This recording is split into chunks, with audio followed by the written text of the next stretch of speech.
So Far Cry 6 has received yet another update, and of course this week we have a brand new special operation being unlocked over at Lola. We do have to talk about that in this video because it's a whole new map, but also this week's black market and insurgency weapons and items are in, and some of them are a little bit disappointing, so let's talk about that in this video, if they are worth your trouble, and if not, if you should skip them. And as always, a thumbs up on this video would be super appreciated. But heading over to Lola, you will notice that she features a brand new special operation. This is something that Ubisoft seems to be releasing on a bi-weekly basis, and for this week we get the Los Tres Santos map. Not going to lie, I kinda like the new setting. It's a castle with a party/concert going on, and it's super easy to infiltrate into, so because of that and the reduced map size, it seems a little bit easier to complete than some of the previous maps. Unfortunately, it's the Ubisoft formula to not include it in this week's insurgency achievements, so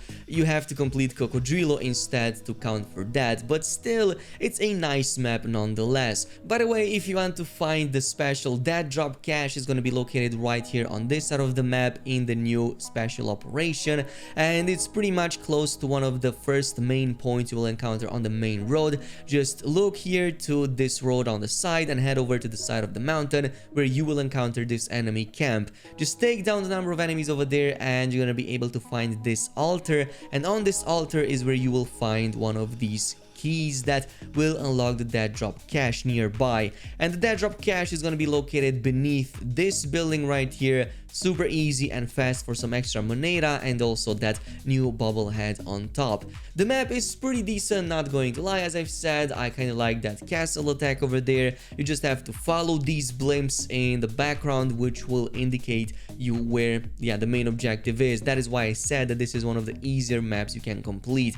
And once you're there, I recommend to definitely just go in the main area and climb this ladder that you will see kind of across the main part that lets you enter the castle area, because you're gonna be able to skip most of the guards, and like the general will be right there close to the main stage and the PG-240X, so you can just take him down and the guard next to him and take the PG-2040X and just run with it. Super easy and super fast. The final standoff was also pretty easy, mainly because of some of these water jets that are all around the area, and you can quickly cool off the PG-240X in case you're having any trouble with that. But just be careful at some of the tanks that might be spawning nearby.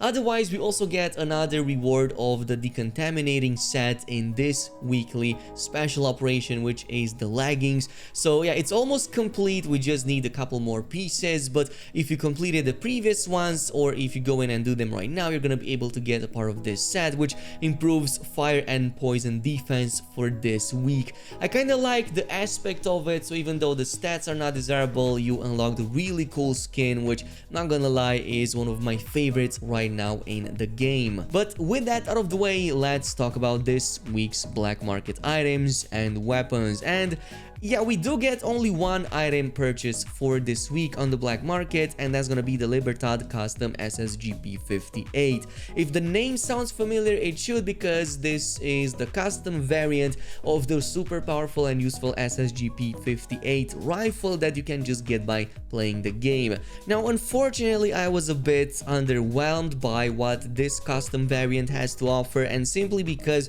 it only seems to feature 2 mods, and it basically doesn't really have a whole difference compared to the default version from the game. Even more so, I would say that it could feel a little bit gimped, because you're kind of forced with the overclock mod, which in the case of the regular custom, SSGP58, you don't actually have that. You have the liberty of just putting the 2 mods of your choice right there at the bottom.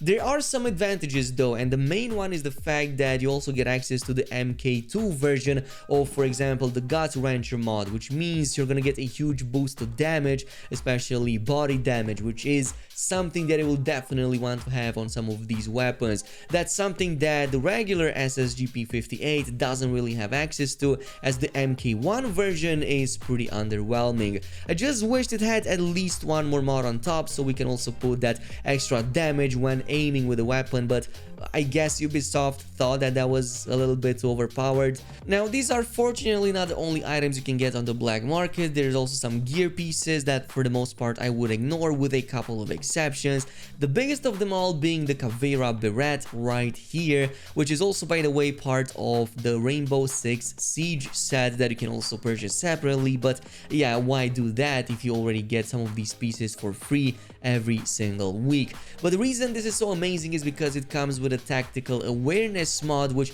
lets you tag enemies through walls. Now, this mod right here might seem innocent at first, but let me tell you this, it is absolutely dirty, and it will make you feel like a cheater, because essentially that's what it is. You can now tag enemies through walls. It doesn't matter if there's multiple buildings, if they are behind like walls or structures, or if there's anything breaking the line of sight. You can just pull up your phone and you will be able to reveal every single enemy inside an enemy base.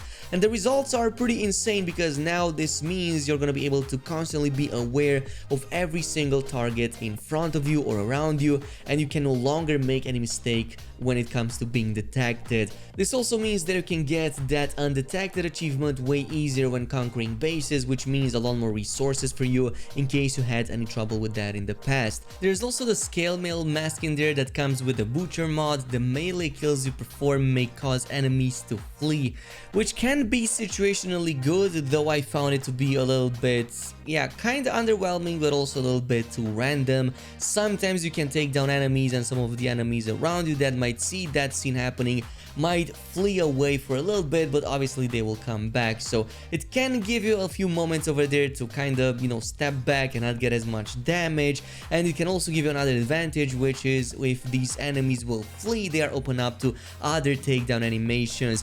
But this also means it's nowhere near as good as the Prisoner's Scarf, which is just all around amazing for melee kills, since now you can take down aware enemies too, even if they face you. So I don't think there's even a means of comparison between these two. The way Ubisoft should have approached this is to make this butcher mod available on a different gear piece, and maybe come up with a cool melee build out of it that would constantly cause enemies to flee in panic on the battlefield.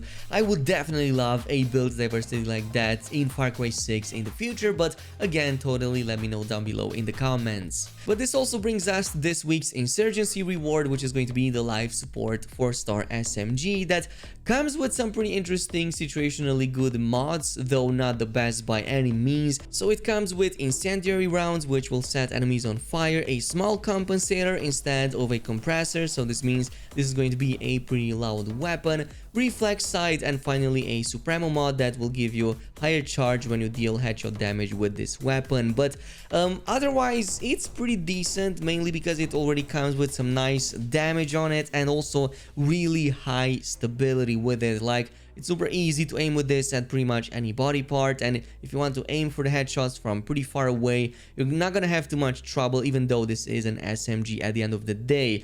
The only problem with it is, well, it comes with incendiary rounds, and these are not the best in the game. Yeah, pretty much the armor-piercing ones are still the best in the game, so everything else pales in comparison to that, which means this won't be optimal by any means. And on top of that, the fact that you don't have any control over the mods, you just want to get this because it's scarcity, so it's gonna be gone in a few more days. I would still stick to the MP5 or the Punk piece, which are much better options than this one, and you can control what you put on them. But this is it. Thanks so much for watching, and I'll see you guys in the next video.